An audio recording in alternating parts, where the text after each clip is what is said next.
जय श्री राम। हमारे सनातन धर्म में ज्ञान का अपार भंडार है।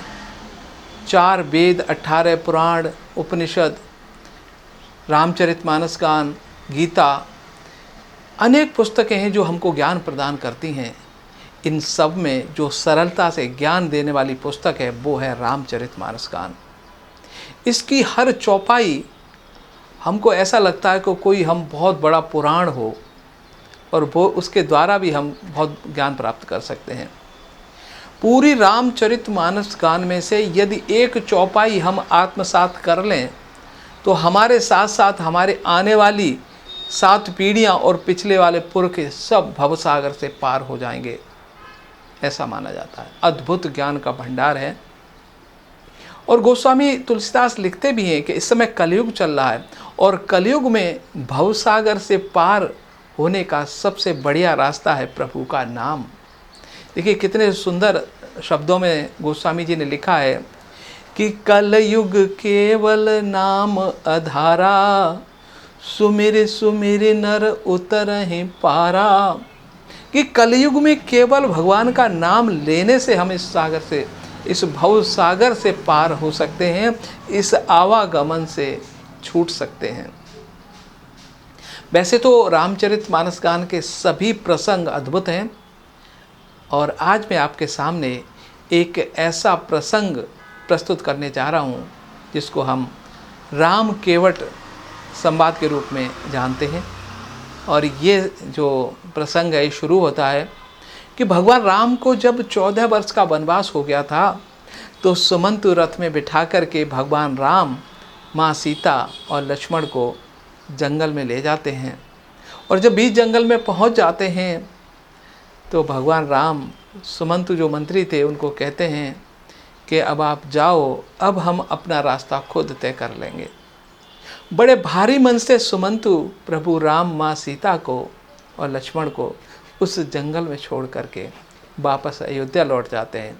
भगवान राम जब आगे बढ़ते हैं जंगल में तो विशाल माँ गंगा पता नहीं कब से भगवान राम की प्रतीक्षा में बाहें फैला के खड़ी थी। माँ गंगा स्वागत करती है अपनी लहरों से प्रभु राम का, तो प्रभु राम प्रणाम करते हैं माँ गंगे को, वो भी दर्शन को व्याकुल थे। माँ गंगे के दर्शन के बाद प्रभु को जाना था ऋषि भारद्वाज के आश्रम में चित्रकूट, लेकिन गंगा पार करे कैसे? माँ तो करुणा में, माँ ऐसे स्थान थोड़ी देगी माँ अपने बेटे को। तो प्रभु राम उस गंगा को पार करने के लिए किसी केवट का सहारा लेना था। किसी केवट को तलाश करते हैं कि यहाँ पर यदि कोई केवट होगा, कोई नाव वाला होगा तो उसके द्वारा हम गंगा पार कर जाएंगे। तो देखते हैं कि गंगा के किनारे एक केवट नाव लेकर के खड़ा है। तो प्रभु उस नाव वाले केवट को बुलाते हैं। कितना सुंदर वर्णन किया है गोस्वामी जी ने, सुनिएगा। मांगी नाव न केवट आना, कहे तुम्हार मरम मैं जाना। केवट कहता है प्रभु मैं नहीं आने वाला, मैं आपके बारे में सब कुछ जानता हूँ। प्रभु 3 लोक के त्रिपुरारी जो दुनिया को भवसागर से पार करवाते हैं, आज वो एक केवट से नाव मांग रहे हैं गंगा पार करवाने के लिए, लेकिन वो आ नहीं रहा है। और ये और कह रहा है कि प्रभु मैं आपके बारे में सब जानता हूँ, मैं आपको आपकी नाव में, अपनी नाव में नहीं बिठाने वाला। जब ये वचन सुनते हैं माँ सीता और लक्ष्मण मन ही मन मुस्कुराते हैं कि जिस त्रिपुरारी को जानने के लिए हम कई जन्मों तक तप करते हैं तब भी हम नहीं जान पाते, और इसने आते ही मेरे प्रभु को कैसे जान लिया। बड़ा ही अद्भुत प्रसंग है। तो माँ लक्ष्मी जो अभी सीता के रूप में जिन्होंने जन्म लिया था उनको याद था सब, वो लक्ष्मण जी को याद दिलाती हैं कि हे शेषनाग याद करो उस पल को जब क्षीर सागर में प्रभु शेषनाग पर लेटे हुए थे और समुद्र से एक कछुआ बार बार प्रभु के चरण स्पर्श करना चाहता था। बार बार समझाया था कि प्रभु की प्राप्ति के लिए बहुत तप करना पड़ता है, कई जन्मों तक तपस्या करनी पड़ती है, और तुम पैर छू करके इस भवसागर को पार उतरना चाहते हो। लेकिन वो नहीं माना। उसको पता था कि यदि प्रभु के पैर एक बार छू लिए तो फिर ना तो ये शेषनाग कुछ कर पाएंगे और ना माता लक्ष्मी, और मैं सीधे शॉर्टकट रास्ते से भवसागर पार उतर जाऊंगा। काफ़ी प्रयास किए, लक्ष्मी जी ने मना किया। शेषनाग सब देख रहे थे। जब कछुआ नहीं माना तो शेषनाग ने जोर से फुंकार मारी और कछुआ वहाँ से उड़ करके जो जम्मू द्वीप था उसके उत्तर में गंगा के किनारे गिरा। उस समय भारत को एक जम्बू द्वीप के बारे में के नाम से जाना जाता था, और वहीं उसकी मृत्यु हो गई। और उसके बाद में गंगा किनारे उस गांव में उसका एक केवट के रूप में जन्म हुआ। तो उसके पुराने जो कर्म थे, जो मृत्यु के समय इच्छा रह गई थी राम के चरण स्पर्श की, वो इच्छा आज पूरे होने वाली है। ऐसा कहा जाता है कि मरते समय यदि कोई इच्छा अधूरी रह जाए तो वो अगले जन्म में पूरी होती है। इसलिए हम कहते हैं कि मरते वक्त हम प्रभु को याद करें तो प्रभु के दर्शन इस जन्म में न सही अगले जन्म में हो जाएंगे। तो राम राम मुँह से मरते वक्त निकल जाए तो ये बड़ा सौभाग्यशाली व्यक्ति होता है। तो ये वही कछुआ है, और आज प्रभु ने इसको मौका दे दिया है। ये उतारेगा नहीं पार, देख लेना। ये बिना पैर छुए ये प्रभु को नाव में नहीं बिठाएगा। तो प्रभु मांगते हैं बार बार कि मांगी नावन केवट आना, कहे तुम्हार मर्म मैं जाना। कि प्रभु तुम्हारा मर्म मैंने सब जान लिया, मैं आपको गंगा पार नहीं उतारूंगा। तो प्रभु पूछते हैं, भाई क्या मर्म जान लिया, ऐसा मैंने क्या कर दिया है कि जो तुम मुझे नाव में नहीं बिठा रहे। तो तब केवट कहता है कि आप वही हो कि छुअत शिला भई नारी सुहाई, पाहन तेन काठ कठिनाई। हे प्रभु, आप वही हो जिनके पैरों को छूकर एक शिला, पत्थर की शिला जो बहुत कठोर होती है, वो नारी बन गई थी। वो याद दिलाते हैं अहिल्याबाई की, जो कि कई वर्षों तक, युगों तक एक पत्थर के रूप में वहाँ पर थी। जैसे ही आपका पैर लगा और वो एक नारी का रूप उसने धारण कर लिया था। और पत्थर तो बड़ा कठोर होता है। पाहन तेन काठ कठिनाई, और मेरी नाव तो काठ की है, और इसको आपको कुछ भी बनाने में तो कोई कठिनाई भी नहीं होगी प्रभु। इसीलिए मैं आपको नाव में नहीं बिठाऊंगा, क्योंकि ऐहि प्रतिपालहूँ सब परिवारू, नहीं जानहूँ कछु और कबारू। ये प्रभु, इसी से मैं अपना पालन पोषण करता हूँ अपने परिवार का। और यह भी एक स्त्री बन गई और एक पहले से घर पे बैठी है, बच्चे हैं, तो मेरा रोजी रोटी तो चली जाएगी, मैं अपने परिवार का पालन पोषण कैसे करूँगा। तब प्रभु कहते हैं कि मुझे बहुत जल्दी है, फिर कभी आऊँगा तब तू ये काम कर लेना, ऐसा कुछ भी नहीं है।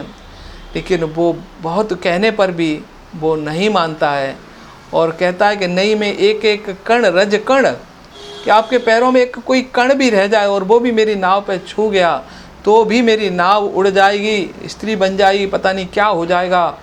मैं आपको बिना पैर धोए अपनी नाव में नहीं बिठाऊंगा।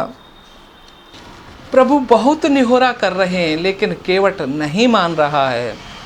कहता है केवट, जो प्रभु पार अवस गा चहऊ, मोहि पद पदम पखारन कहयू। प्रभु, यदि गंगा पार उतरना है तो आपके पैर पखारने के अलावा कोई चारा नहीं है। मैं किसी हालत में आपको अपनी नाव में नहीं बिठाने वाला।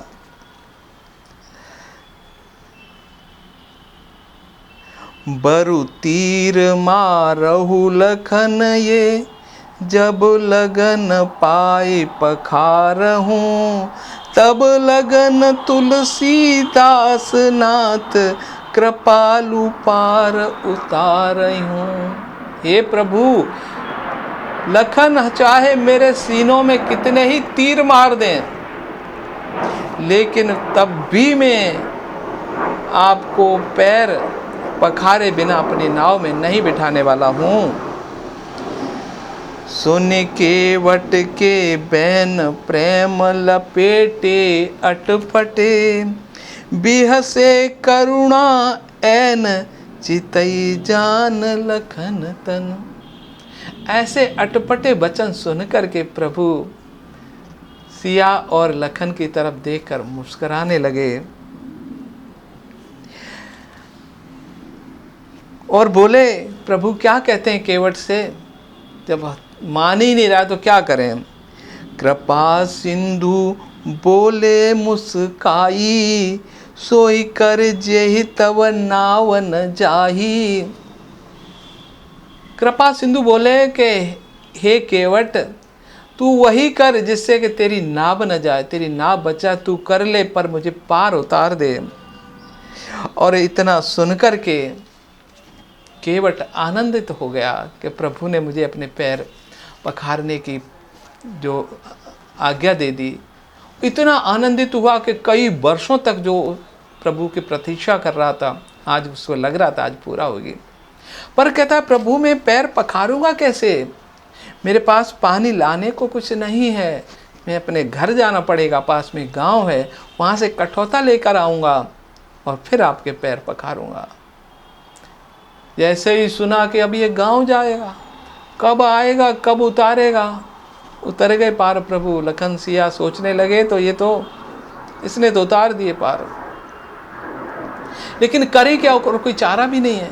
और उस दिन कोई दूसरा केवट भी नहीं था वहाँ पर, और केवट को पता था कि आज राम हमारे प्रभु आने वाले हैं। तो जो वहाँ दूसरे केवट, दूसरे जो लोग थे, दूसरे जो नाव चलाने का काम करते थे, उन सबको केवट ने वहाँ से उस दिन विदा कर दिया था कि भाई आज तुम कुछ भी करो, वहाँ चले जाओ, कोई वहाँ चले जाओ। लेकिन वहाँ किसी को रुकने नहीं दिया था कि कहीं ऐसा ना हो प्रभु दूसरे की नाव में बैठ कर के पार कर लें और मैं जो इतने दिन से इंतज़ार कर रहा हूँ वो मेरी तपस्या बेकार चली जाए। तो प्रभु अब क्या करें, गंगा के किनारे बैठ गए प्रभु के, जा भाई ले आ कठौता, और तो क्या कर सकते हैं। अब वो कठौता लेने चला केवट गांव में, जल्दी अपने घर पहुंचा, घरवाली को कहा जल्दी से चल, तैयार हो जा, बच्चों को कहा जल्दी चलो। अरे के हुआ क्या है ये तो बता दे, कि बस आज तो ऐसा मौका आया है कि फिर कभी 7 जन्मों तक आए ना आए, हम खुद को, अपने परिवार को, गांव वालों को, अपने पुरखों को, सबको भवसागर आज पार करा देते हैं और ऐसा मौका फिर कभी नहीं आएगा। कहता है अपनी पत्नी को, प्रभु राम आए हैं और हमें उनके पैर पखार कर अपने जो हमारे पितर हैं उनको भी तारना है, अपनी 7 पीढ़ियों को भी तारना है, खुद को भी तारना है। पत्नी जल्दी से कटोरा निकालती है, बच्चों को बोलती है। अब पत्नी सोचती है कि पहले समय अलग था, अपना ही भला नहीं चाहते थे लोग, अब वो सोचती है कि मेरे पड़ोसी, इनको भी कह देती हूँ, ये भी प्रभु से के दर्शन कर, ये भी अपना भवसागर पार कर लें। तो पत्नी जल्दी से जाती है पड़ोस में, कह देती है, और उधर कठौता लेकर के केवट गंगा के किनारे चल देता है। उधर देखता है पीछे जो पड़ोसी थे, पड़ोसी अपने पड़ोसियों को कह देते, इस तरह पूरे गांव में खबर फैल जाती है कि भगवान राम आए हुए हैं, आज प्रभु आए हुए हैं और अपने 7 पीढ़ियाँ 7 जन्म आज हम अपने तार सकते हैं। इधर भगवान राम गंगा के तट पर देखते हैं कि केवट तो अभी आया नहीं है, समय गुजरा जा रहा है, कब पहुँचेंगे। चित्रकूट ऋषि भारद्वाज के आश्रम जाना है, लेकिन करें तो करें क्या, और कोई चारा नहीं है। और वो देख रहे हैं बार बार गांव की तरफ। आज तीनों लोग को तारने वाले खुद आज दूसरे के चक्कर में फंस करके भगवान राम देखते हैं, जैसे ही देखते हैं कि गांव की तरफ से केवट तो कठौता लेके चला आ रहा है कि हाँ आ तो रहा है, लेकिन पीछे देखते हैं इसको, उसकी पत्नी है, फिर बच्चे हैं, और देखा कि पूरा गांव की लाइन लगी हुई है। लखन और माता सीता कहती हैं, बस प्रभु आज तो आपके पैर धुलते धुलते रात यहीं हो जाएगी। आज आप भारद्वाज जी के आश्रम नहीं पहुंचने वाले, आज गंगा पार नहीं होने वाली आपकी। प्रभु कहते हैं होंगे, लेकिन हम पार होने से पहले उनको पार हो जाने दो।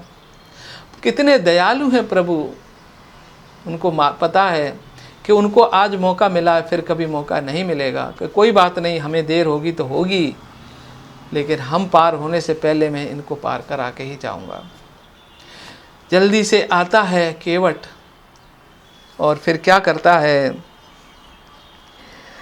केवट राम रजाय सुपावा और पानी कठोता भर ले आवा। जल्दी से जाता है, गंगा से कठोता भर के ले आता है पानी का।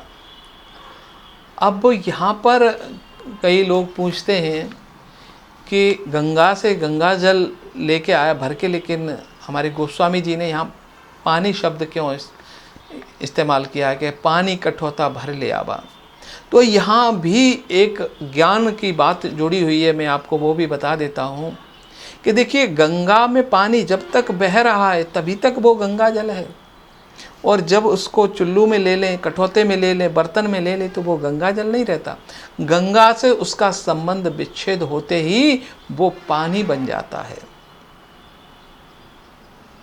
यहाँ यूँ कहें कि इसको ऐसे भी कह सकते हैं कि जब तक हमारी आत्मा, जीव आत्मा शरीर के अंदर है, तभी तक आत्मा का इस शरीर से संबंध है, और जैसे ही आत्मा शरीर से अलग होती है तो इस शरीर से इस आत्मा का कोई संबंध नहीं रहता। तो रामायण की एक एक पंक्ति, एक एक चौपाई में ज्ञान भरा पड़ा है। और हम जब, इसीलिए हम इस बॉडी को, यूँ कहें कि शरीर को हम क्रियाकर्म करके और अस्थियों को गंगा में विसर्जन कर देते हैं, और उस समय हम क्या शब्द बोलते हैं कि हे जीव आत्मा, यदि फिर भी तेरा इस शरीर से कहीं लगाव हो तो इसको मैं गंगा में डाल रहा हूँ, अब तू दूर चली जा, इसको छोड़ दे। इस शरीर से जो लगाव हो गया था ना, इससे तेरा कोई संबंध नहीं है, अब तू, हमसे भी कोई संबंध नहीं है, अब तू दूर चली जा और हमारे पास फिर कभी मत आना। तो यही है, जब तक हम आप शरीर हैं तब तक हमारा आपसे रिश्ता है। शरीर छूट गए तो आपसे तो रिश्ता क्या रहेगा, हमारा इस आत्मा से भी रिश्ता नहीं रहता है। तो मोह तभी तक करना चाहिए जब तक हम इस शरीर में जीवित हैं, यानी आत्मा है। शरीर छूटने के बाद हमें मोह त्याग देना चाहिए। यही वो गंगा जल हमको शिक्षा दे रहा है कि केवट राम रजाय सुपावा पानी कठौता भर ले आवा।